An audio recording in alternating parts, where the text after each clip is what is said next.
Welcome to OverSeasoned. It's only going to take one take. I actually kicked him out of the restaurant. Why? Gotta bitch to someone. Gotta bitch to somebody, and I'm good to bitch to. I thought you were from Spain. Yes, I am. Oh. Sí soy. Gotcha. Soy chorizo. Oh, no. You've gone into Martha Stewart land. It's good. It's just not live. Whatever. Okay. It's like a scene from Cocoon. Like the sun goes down. You don't want to get blacklisted. You know what, Mr. President? Is this what you want? Clap that. Welcome back to OverSeasoned, Reno edition. Welcome back to Reno. Nevada edition. Yeah, the biggest little. We're back just after Christmas. Just after Christmas. It's a perfect time to be here. I feel like you can see the dystopian society as it melts into crazily itself. not all cold the parents that overspent on their gambling addictions, roaming the streets of downtown, wondering what they did, how this happened. How could it be that I can't look at my child in the eyes? You've been here for 5 minutes. I literally have. Imagined all of that. No, listen, I walked from the hotel where I'm staying to the barber shop. It was a half-mile walk. I'm going to tell you, man, if you're roaming the streets of Reno, it's not like scary. It's just, you don't know. You just don't know. Don't know. You don't know who that person is. You don't know why they have a clown outfit in their shopping cart as the wind gusts down Virginia Ave. Your luggage didn't show up today. And my luggage didn't you show were up. roaming around in quite the get-up yourself. Well, yes, I was. So like I was these tan loafers. Tan loafers. No socks. Because that's No how socks. everybody travels in the winter to Reno. Well, so I left Tampa. Thank you very much. Yes. Tampa was. Is that how you dress in Tampa? Well, no. What I had on, right, was easy to slip on and slip off shoes. In addition to But no socks. no socks. Well, So you slip them off and you walk barefoot through the security line? Is that what you do? if I must, yes. Okay. I like, there's a lot of talk And you're about talking grounding. shit on Reno. No. I am enamored with Reno. Gotcha. Reno, because I left the hotel and I looked in the mirror and I said, "You are an abomination. You are atrocious. Look at you. Your mother, if she saw you right now, would disown you. Act as if she didn't know who you were." I looked in the mirror. I hadn't showered. I got these fucking loafers on. I have like Shorts. and a hoodie, right? To Reno in January, Well, late December. yes, because I thought I'd have my stuff. I don't like to travel with pants on. Why? I don't know. You just get dressed like at the baggage check? You just open up your baggage and start putting clothes on? I have. Okay. I have. Thankfully, I had my hoodie. But when I landed in Reno and I said, you know what, I need a haircut because I'm looking quite ruffled. When I You need a walked, little you time. when I walked to get this haircut, and I left the hotel feeling rather down on myself because I did look like a can of I'm smashed surprised you assholes. went out.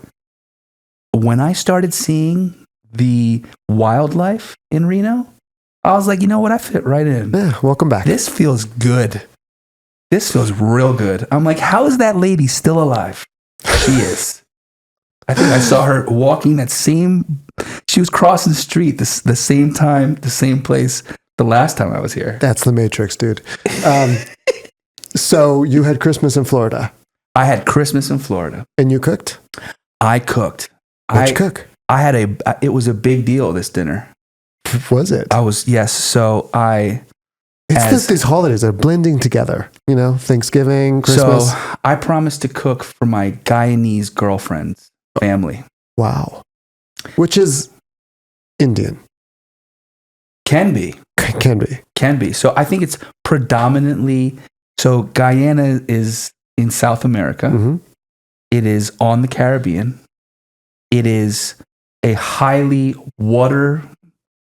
lots of lakes and rivers and streams and what are those called? Waterfalls. It's like a very hard to develop country. Okay. But around the outside, against the Caribbean, there's all these port towns. And I think what originally was settled by maybe the Dutch or the Portuguese. It's always the Dutch. Then eventually I think they outlawed slavery and then they brought a bunch of indentured servants in. Okay. And those were the Indians. Gotcha. And then from there, hence comes the whole Guyanese Man, thing. I think the impact on the cuisine must be crazy. South American, they have really Indian cool food. food. Yeah. Yes, they have really cool food because they have curries that they make and all kinds of interesting like fish and Heavy seafood base. heavy seafood base. It's really interesting to me because I don't know enough about Indian food to have real commentary on how it diverges. It's so different between but areas it's definitely way different than Colombian food, from Venezuelan Yeah, food, sounds like it. from Brazilian food. Yeah. And there's a really dynamic Guyanese. They really stick together, and the community is really well developed. The Guyanese, what I'm coming to realize. And what's the food like? What did you? So some classics are like they do all kinds of interesting breads, and I don't know any of their names because the moment they start to talk to me about them, my eyes glaze over because I can't enjoy them myself. And they all come with fun, cute little names. Oh, because of the gluten thing. Okay. Yeah. So I just since I can't dive into the material, Can't have it. Not interested. it just yeah. Yeah. Gotcha. I am interested, but not that much. I know what you mean. Yeah. And then, but they eat lots of rice. They make lots of different curries. They do lots of Is fish Christmas stews. Big in their culture? I don't think so. Right. It's just everyone's off. It's time to time to cook, time to enjoy. So I was invited to cook. Oh, they do have a very traditional dish called pepper pot, which is like this slow braise of could be lamb. I've had it one time before, honestly, with pork, with boar, but it's essentially like a slow braised meat with not panela, not molasses, but a sugar byproduct of yucca production. Huh. Really? It's super braised down. They put some spices and I think that, onions, but imagine like a beef bourguignon, but like a Caribbean. It's got some sweetness to it. One. It does have some sweetness to it. And where does the pepper pot thing come from? Is it bell peppers or pepper or what? The peppercorns? Is it peppery? I know one of them will listen to this, and I will not be baited into butchering this. All right. So I don't know. But it's delicious. But is it spicy like pepper? I guess was what I'm going. I think it's more savory and like on the allspice berries kind of sweetness. Like imagine like a jerk spice in that realm of spices, not hot spices. Okay. You know what I mean? Right. Yeah. Okay. Interesting. I mean, let's talk about a melting pot of flavors it's really cool. and techniques. It's really cool. Yeah. I wish I would love to learn more about all the foods and stuff. And it's never ending. There's always a bread or a dessert or a preparation of something that becomes part of the lexicon of me asking a question about these foods. And I think it's super interesting, but it's overwhelming. There's like specific fish for specific dishes. It's a lot. And you cooked for them this. So I cooked. So mom is like a savage in the kitchen. She holds all of the heirlooms, all of the recipes, like the entire family and the family's friends. They all go over for her cooking. And so it's like, it's daunting. You know what I mean? To like, because I'm the restaurant guy. You know what I mean? So having to come in and show off for them and do all the execute, you know what I mean?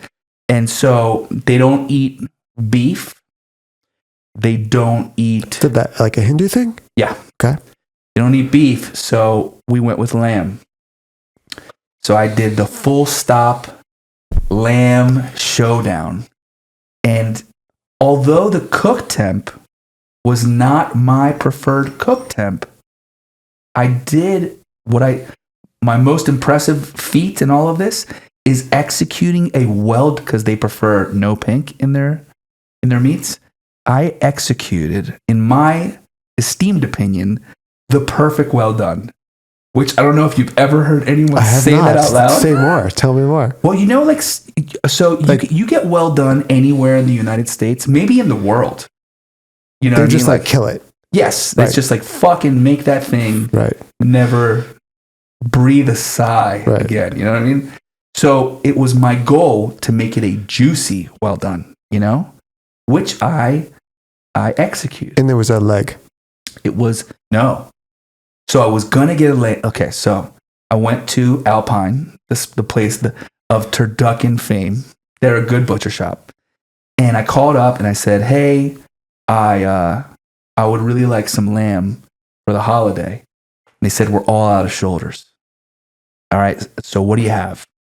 We have legs, and then we have rack, and then we also have the T-bone, the Sure. loin chops. So at first, being the purest asshole that I am, I'm like, there's no way. Because I already knew beforehand that they wanted well done chops. Or Oh, well chops. done. Well Okay. done. So I'm like, there's no way I'm going to put beautiful Colorado rack of lamb and beat it to death in the Yeah. oven. There's some cuts that you can, it's acceptable. You should. Right. Exactly. Right? Like the leg or the Right. shoulder, right? Like a slow cook. In this case, I decided, okay, well, a leg of lamb studded with a bunch of garlic in it and all this stuff. That sounds great. So when I show up, so I call and they said, how do you want it? And I said, I don't know, a leg of lamb, like in the cryovac. Right. So that's what they said. Do you want it with the bone in? Do you want the shank cut off? Blah, blah, blah. And I'm like, this is getting intense, right? How many people was it It's for? 4 people, Okay. right? Yeah. So she's like, all right, cool. That'll be like $200 and some dollars. I'll have it ready for you on Christmas Eve.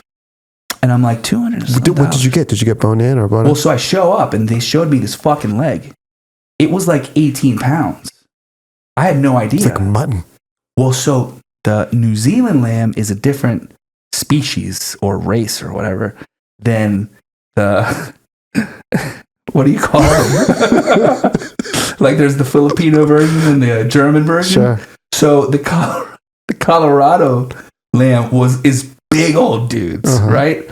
So this lamb comes out and I'm like, dude, this is over the top. It was It bone was like in. it was It's bone the fourth in. time I've asked. Bro, Okay. yes, it was a bone in, but I could have beat somebody with it. Was huge. And I was like, look, that's a lot. I don't even know if I could fit it in the oven. It was that big. Yeah, you said 200 bones. I'm like, yeah, it's a pretty big piece of meat. Dude, it That's was like 10 huge. pounds. So she's like, well, I have somebody else who wants a leg. Would you prefer something else? And I just, on the fly, was like, let's go chops. 'Tis the season. I want something simple. And they're not big eaters. You know what I mean? Like, if it was a bunch of meats. Didn't it like kill you a little bit more to do well done chops though? Of course. Okay. Of course. You just couldn't look at me handle here. the whole. Like, It was just too much. yeah, it was too much. It was too That's much. like enough for 10 people Exactly. Yeah. Maybe more. Yeah. It was huge. with leftovers. With leftovers. So I got the chops. And so I made Colorado lamb chops, which the Colorado lamb, they say, is less gamey than the New Zealand and also is larger. So these chops were pretty meaty. Okay. They were juicy, guys. The price difference between Colorado is Huge. yeah, like double. 20 some bucks a pound for the New Zealand lamb rack, and you're spot on. It was like $55 a pound for the Colorado. And I was like, you know what? If you're going to show off, if you're going to make some good food, you might as well go for the good stuff. Sure. Right? So I went for the good stuff. So I did lamb chops, Colorado lamb chops. I did piquillo peppers from the Basque Country, slow confit in olive oil and garlic. You just slip a little bit of that in I there. had to. For the Guyanese, they love the piquillo peppers. They liked them. Listen, I got a couple. This is very good. I got a couple of those.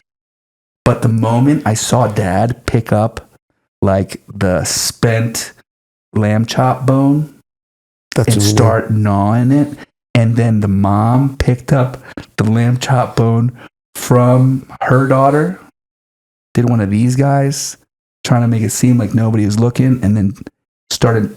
I was like, yeah, Maybe you just they didn't, like it. Maybe you just didn't get enough. They were still hungry. It could be. Could have been the cannabinoids I slipped into the potatoes. But this, so it was all good. So peppers, lamb chops, then fingerling potatoes, Okay, like whole. sliced in half on the bottom of the rack, slow roasted, Underneath the nice. drippings in there. And then Did you start the potatoes first? Because I imagine they would have taken longer than the lamb. not when the lamb's well done, Tony. That was kind of the beauty of it. I was just like, fuck it. Yeah. Throw it all in there. Timing? Who When cares? the potatoes were wrinkling on top, I'm like, that's got to be well. That's how you did the lamb. Yes, exactly. That's how you timed it out. Exactly. So that. Oh, Do you rest it well? You must have rested it also. Yeah, I pulled it out. Of course. That's part of it. Like, let it rest. Treat it with care and attention. Oh, absolutely. Right. All the same reverence that a mid-rare chop would get. Just, Sure. forget Makes about sense. it for So 15 minutes. Fingerlings. Lamb is hard calamari. to cook. Lamb is hard to cook Dude, to it's temperature. always under. That's the thing. It's always I've under. had some very hard times with lamb chops. It's under because it doesn't have internal fat. Right. So it's easy to just go from like medium rare to medium well. Right. So you're always trying to be really careful, but not, you got lucky. Dude, it was actually, you got lucky. they did me a favor. Yeah. Because there's never been a time in my life where I took the whole rack and I was like, please be well. Please be well. And I cut through it and there's no pink. And I'm like, good job. I've never done that in my life. So that was perfect. And at least they wanted it all the same. Yeah. It wasn't like you were, somebody likes it less cooked and somebody likes it more it was cooked. perfect. Good. So And you enjoyed it as well. Dude, it turned out great. Cool.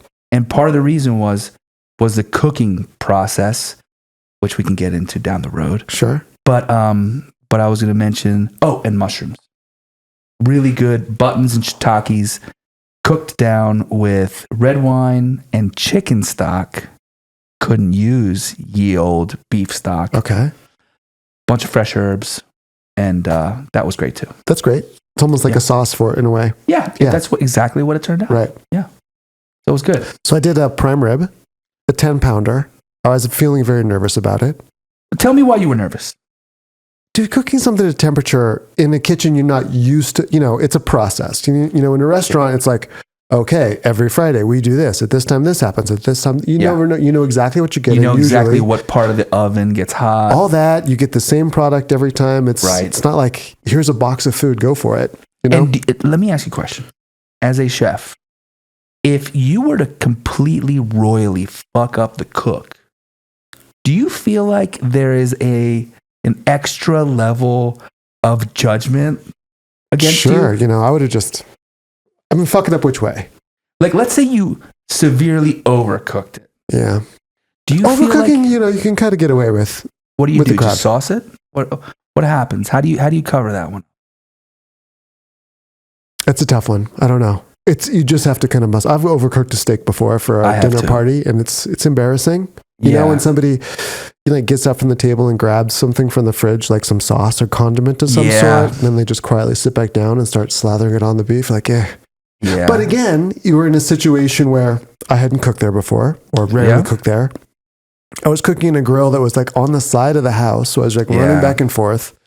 Hadn't bought this stuff myself. It's like many times as a chef, they think you just kind of touch it and it just becomes like what you're used to, but it's not. There's a whole process that goes into executing a well-done meal, right? And I agree. like when we were cooking down in, where were we last? Buenos Aires. Oh, yes. And we're like, you don't have your moves, you don't know where to grab for what, your oven. So my mom's oven, which was where I was cooking, I didn't have it on convection. I'm like, let's just do it like a normal roast. Right. And the temperature was just fluctuating wildly. Really? Yeah. So I was having a hard time with that until I kicked it onto convection. But I set it, then I just went away for a while. And I came back and I'm like, it was at like 215 instead of 300. That's not good. Not good. So it took an extra hour. Everybody was very hungry. But it but worked that to my makes everything advantage. taste better. Exactly. Except I got my brother-in-law a bottle of Widow Jane whiskey for Christmas. It's his birthday too. It was his birthday. Okay. And I'm thinking he's gonna bust that thing out. Like like a all of us together. Yeah, let's pop it's like some. try. Didn't, I'd never tried it, and there was the one left on the shelf. So I was like, let's try it out because he wanted. I'm forgetting his brand now, but I decided to get something a little bit different. Level up, get a little something different. I'm like, he's gonna bust it out, and He didn't. No, of So course I'm like, not. I'm gonna Why crush would he- all of your Miller Lights, dude, until I see that Widow Jane. I'm just gonna keep going for it. So I kept like pounding these Miller Lights, trying to get his supply down to a point where you have where to he's bust like, it "Oh, out. yeah. It's like a Yeah. speed bump, a big thing of whiskey. Yeah. Just like, you know what I mean? Slow it down. So I a was, second. getting a little tipsy when it was coming time too, which is never a good idea when you're trying to pull together dinner. But it ended up happening. It was good. So what was your spread? I was quite happy, I would say. The roast. And the roast was a ribeye roast, no? Yes, it was a ribeye prime rib roast. It was a prime rib. Where'd you get this Which, prime rib? prime rib. My mom got it from Butcher Boy here in Reno. Good old Butcher Boy. Prime rib, I think that the meaning is somewhat, prime rib means prime grade, right? Right? That's what it originally means. It's not the cut. It's a rib cut. Right. But it's prime because am I wrong about this? I don't know. You're not wrong. Right. But You're it feels wrong. like it's changed into just like a cut versus a grade. It's like the cooking style. Right. Interesting. I'm going to dig into that one a little bit. We should dig into that. So I did that. I did scalloped potatoes. Not really scalloped, like layered pomme boulangère, Yeah, Of course, you know that. Pomme boulangère, Slice those up, put some rendered bacon in there with the Parmesan, layered it up in a nice like round. Rendered bacon? Yeah. Caution to the wind. Fuck you, statins. And I stopped taking those a long time ago. And those took forever to cook too. I was like, really? It doesn't take that long to make mashed potatoes. You know what I mean? Like, why whenever I slice the potatoes and put them in the pan, does it take so much longer? Keep putting you're sticking the fork in. Tell me about this. How do you double check your taters? I just get a little fork, And what does the fork do? Oh, you're just looking for texture on the way in. Does it go down easy? I didn't know it it was like kept, a cake kept feeling something in there. I'm like, wow, it just really seems to take a lot longer. I don't know why. Okay. Also, they weren't that starchy, the potatoes, so they didn't soak up a lot of the juice. So it was a little soupy, which annoyed me to no end. It was still delicious, but you're being like really critical. Soupy boulangère. I know. Fucking Joelle would just be upset with you right now. I know. And then Have you been able to sleep since this? I keep thinking about it, honestly. I was just looking through pictures and I'm like, you piece of shit. I just should have I should have dipped it out, reduced it, and poured it back over the potatoes. Well, now you know. I thought it would soak back in. I thought it would soak back in as they sat at room temp because it was like bubbling up around the edges. I love the bubble around the edges. Yeah, I did too. But the starch wasn't coming out of the potatoes to thickening it up. So it's like you just never know. You just never know. What kind of potato did you use in Idaho? Yukon Golds. Yukon Gold. Yeah, but these seem like nice and starchy. I had a potato debacle. Debacle, Tony. On Christmas? Yes. What happened? Oh, not the fingerlings. Not the fingerlings. On the appetizers. It's always the appetizers. Okay. It's always the cute little bite that fucks everything up. So I've never in my life, the first time I ever did it, I made potato pancakes. Latkes, if you're in a war-torn country now. First time, it's always like you're trying something out brand new. Yeah. Never learn. So I'm like, hey, girlfriend, do you have a thing to grate potatoes with? Yeah. I didn't know. So she had this really sweet, cute one that you'd use for like one mushroom, like one button mushroom. It's like 3 inches tall. So I was like, oh, that's your box grater? It wasn't like a box grater. Right. It was like something you keep on a keychain? Yes. Yeah. So cute. But anyway, so I fucking went to grating. You're grating potatoes. I grated potatoes. Then I did a fine mince on onion. It was 4 large potatoes, a half a cup of fine minced Spanish or yellow onion, a little bit of all-purpose flour, some baking powder. I threw a little dill in there because I was like, fuck this. I need to have some fun. Sure. Right? And then salt, But so the recipe, and some egg to hold it all together. The recipe called for just make like a meatball size and then flatten it in the pan. You didn't squeeze out the potato? Didn't say I had to. There's nobody that you could text and say, I'm not How gonna. do I make I'm not. potato latkes? I'm not gonna bother somebody who's in the middle of fucking up their own potato dish. Is that what happened? Oh, But I didn't know this, right? So we did a test round the day before, right? Because we got fancy, and I got some caviar because like 'tis the season. sure. So I got a little caviar, and I wanted to try these out. They were so wet. They ended up being like blinis, like potato blinis, because they were just like The moisture mixed with the flour, made like a pancakey type thing. Yes. But probably a little gummy. And- yes, Yeah. yes, Yeah. yes.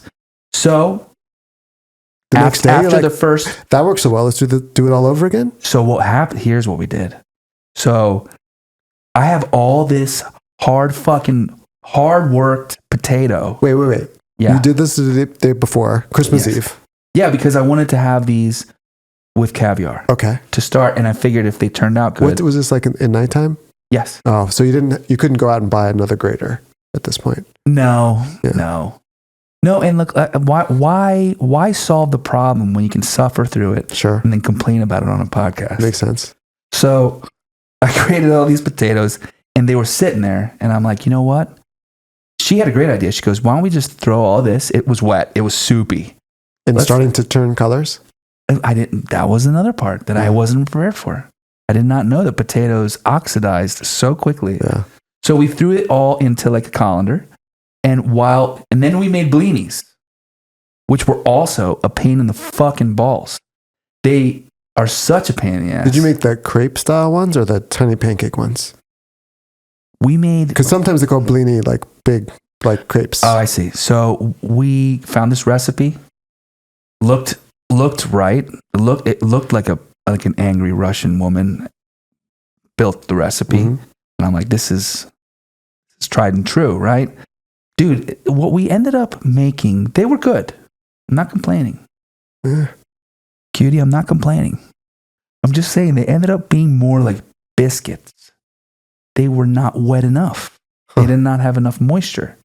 It was just this, it's like, why do things the first time on the big event? You Yeah. got to practice. That's always, that's, You the got to way- practice. that's what happens. So listen, we had a fantastic time. No one feel bad for us because we had a tasting But of. I'm still curious Yes. about that. So the potato thing didn't work the first night. Okay, so we And you left put the it in the potatoes sink. in a colander, Okay. right? And then I started to squeeze them out. Oh, okay, great. Okay, and then I'm like, you know what? Let's eat the blinis, whatever the biscuit blinis that we made. Probably still good. Just They were different. delicious. Yeah. They were delicious. They just had more texture, right? But they were still good. Okay. So they were more like a KFC biscuit, right? Buttery and stuff like that? Okay, like, Like soda bread. Like a Nice. cracker-ish. In between a cracker and a pancake. Okay. I'm not sure how we did that. We'll never be able to pull that off Right. again. Now, if we tried. So It'll be a Guyanese delicacy in 10 years. maybe it is. Yeah, exactly. So the potatoes, right? I fucking squeezed the fuck out of those guys, right? And now they're kind of dry. And I use Yukon Golds also. And then so I throw those potatoes in a to-go container and like a little Tupperware or whatever. And I'm like, tomorrow, let's try these again, right? So we had a great caviar feast. And then the next morning, I'm like, bring the potatoes. We have all this stuff prepped for the dinner. So I pulled them out and they were like dark brown, very not appetizing looking. But when you fry them, doesn't matter. So They you just- stored raw potatoes. Is that a bad idea? Tell me all the things I did wrong. You shouldn't store raw Be a potatoes. shorter list to say the things you did right. Okay. What did I do right? You tried. Basically. What- Well, I what can do you- understand when you're working off of like What are you a supposed to grater do? the size of a, What are you supposed to do with how would you make a latke? we've done the kind of made potato cake recipes before. You would grate them, squeeze them immediately, Okay, you squeeze immediately. mix them. How do you There's make a it lot so of that they different don't styles of change latkes. colors? You just got to kind of work quick. And when you squeeze them out, it gets a lot of that moisture out. It doesn't seem to Okay. change that Okay. quickly. But then you just got to cook them pretty quickly. Got it. So you just got to make them right away. Pretty close. Yeah. Yeah, because I was thinking to myself, I'm like, wow, should I have soaked these in water to get the starch out and then? No. No. You could squeeze it out. We used to put them in a towel and squeeze them. Got it. And right, so you can really get like a nice torque onto it, not just with your hands. You know torque, what I mean? huh? Torque. Yeah, why not? Torque. Yeah. I was like, I like that. Twerk. So, but anyway, listen, dinner turned out, and so the next day we made these super crispy latkes. The next they were day. real Wait, crispy. this was the day after Christmas? Or? So Christmas Day. Okay. Christmas Day. Here's how it starts. And listen, if I was a parent and some strapping young man was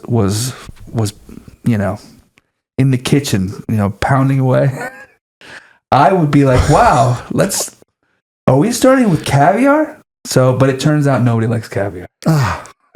So, all that work. All that trying to impress. Yeah. So, latkes, creme fraiche, shallots. Raw shallots right on top. Chives, and a big old dollop of osetra. Ooh. Bro, they were fucking delicious. Well, more for you. So dad he's like, I'll have them without. Mom's like, I'll have it without the caviar. I'm like, are you sure? They're like, yeah, we don't really like it. I'm like, really? You know what I mean? Because it's like, fuck it, more for us. But then dad was like, you know what? I'll try one with the osetra. The last bite that you were really looking forward to?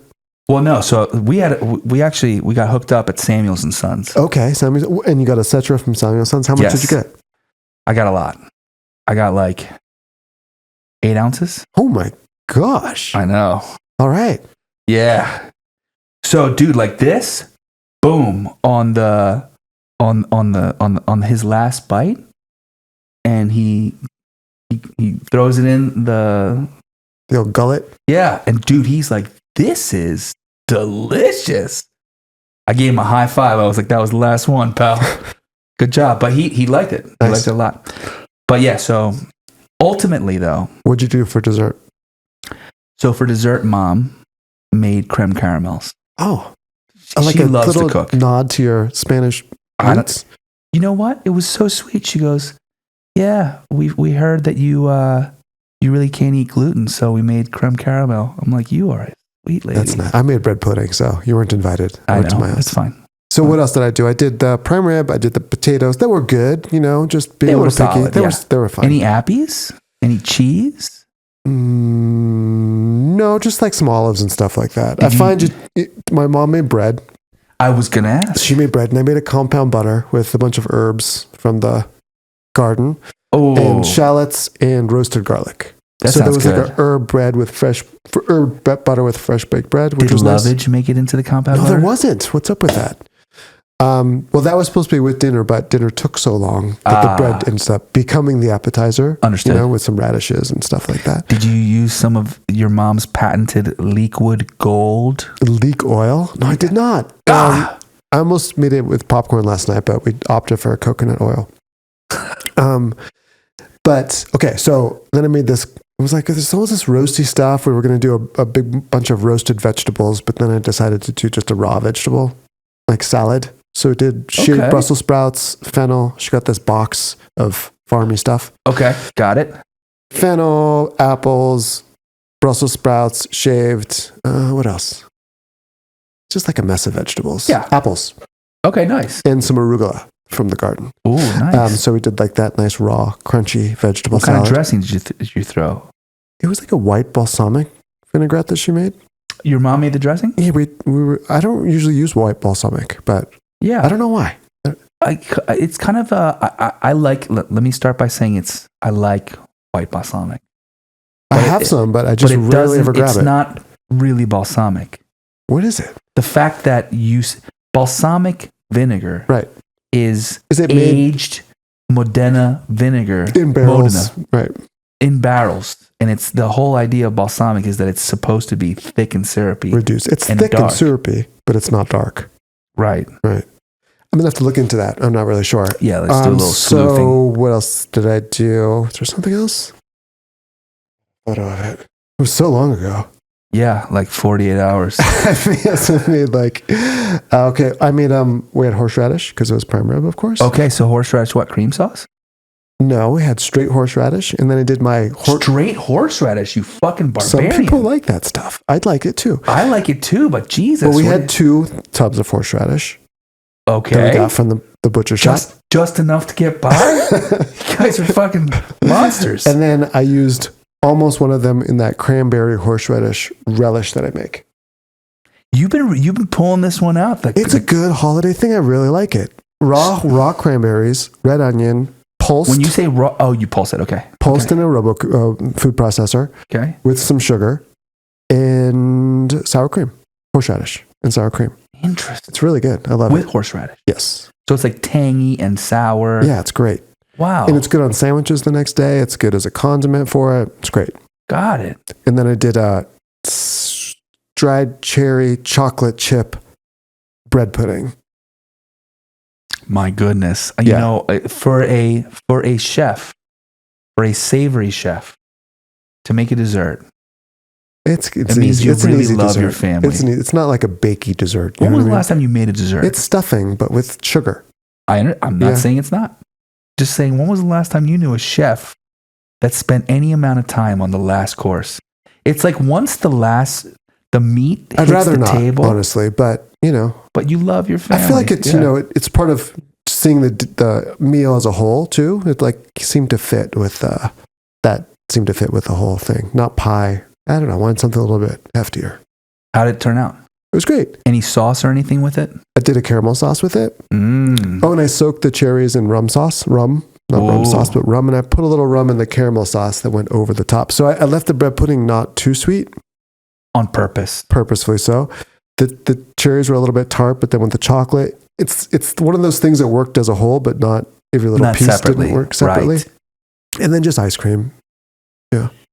Just ice cream. So what kind of bread did you use for this bread pudding? I would have used like Hawaiian sweet rolls or something. No, those soak up they're too mushy. I feel like you want something that holds its texture. Okay. So it can still be little chunks and doesn't turn into mush. You know? Got it. It was just some bread, not sourdough, right? Just some heavier white bread. Got it. Okay. Yeah. Some fancy Wonder Bread. Right. What's the next holiday we have to cook for? I'm tired. Valentine's Day. The inauguration. We can cook a whole venison. No, I mean, New Year's is coming up. What are you doing for New Year's? Oh, New Year's. I'm going to do a lamb for New Year's. Okay, so you're cooking for New Year's. Yes. I'm going to go out. That's I'm interesting. Going out. You know what? I feel like 10 years out of restaurant operations and I can finally enjoy You're going to be dinner. In San Francisco? Yes. Do you know where you're going to go out? Yes. Okay, where? So there's this old school Italian restaurant that when I read about it, it said it feels like walking in the dining room feels like you're going back into like the 1960s. Did we try to go here once years ago? It's so I think it's the House of Prime Rib equivalent of Italian food. Okay. So that's. Did we ever go to the House of Prime Rib? I feel like we wanted to. Kept talking about it for years ago. I want to go so bad. No, we haven't been. We're gonna have to. I'm dying to go. Yeah. We got to go to the House. Stay of a few Prime more Rib. days. I'll see you there. That's not a bad idea. So, but yeah, I'm gonna eat. It's like a coursed out thing. Of course it is. So by yourself? No, I have somebody flying out to. Oh, she's coming out to join. Oh, nice. Yeah. Are you going to do like seating at 10 or are you going to be at the restaurant? I think it's a 9:00 seating. Okay. So it'll be like, to 11:30, something like that. Yeah, exactly. Gotcha. Cool. I'll be stuffed and tired. Right on. At the end of that. Nice to step out of the kitchen for a bit and just. Yeah. I hope it's good. I mean, I really wish restaurants wouldn't try to change their whole game up. I know. On the big day. Just do what you do it well. Maybe throw an extra course in there. Stay open a little bit later. But don't try to change the whole system just for one day. I hope you have a good time. I think it'll be great because it sounds like an old school, like. Do what you do. Yes, do it well. That kind of thing. They do the raviolo, you know what I mean? With it's the white just like us truffle in the and the egg kitchen yolk. It's like doing something for the first time. It's like, I know. It gives me agita. Just thinking Dude, about like, yeah, but what am I going to do? Like grilled chicken and arugula salad for fucking everything? that sounds fantastic. Yeah, it does. It does. Sweet. Well, have a good time. Hope to see you there. Yeah, and you're going to make, what are you going to make, Lamb? Well, what's your plan? I don't quite know. Oh, I had a request for more of a Moroccan lamb style thing. Oh. So I'm going to find some pomegranate molasses, and I'll probably do a leg butterflied out. I had this lamb everybody talks about that I made 15 years ago or something, and I have to try to remember to recreate. It's never going to be as good. You don't think so? You know, sometimes those memories should stay as memories and not try to recreate them. But I remember I took a blender with raw garlic, rosemary, olive oil, and Dijon mustard and blended it all up into like a really savory paste, milkshake type of thing. Rubbed it over the lamb and let that sit for at least a day. A fully butterflied leg of lamb laid flat. Yep. And then I roasted it over potatoes, I think. I'm going to do something along that line. Maybe do the Moroccan spicy carrot salad. I love the Moroccan spicy carrot salad. Yeah, I'm probably going to do that. And then some kind of... I put pomegranate seeds in the salad too. I'm a sucker for pomegranate seeds. So I'll do like a pomegranate seed something. How do you get pomegranate seeds so beautifully out of a pomegranate? I'm not going to tell you. Okay. Good to know. Right on. Thanks. Maybe you should post a little video of... No. You don't want to? Not gonna. Okay. It's my secret. Taking it with me to the grave. It's your secret. Yeah. Okay. All right. Well, then I'll have to learn how to make latkes and get pomegranate seeds out for somebody else. I'll do the latkes. Pomegranates, you're on your own. Okay. Fine. They're good for you though. So is this show. Thanks for joining us on OverSeasoned. You can...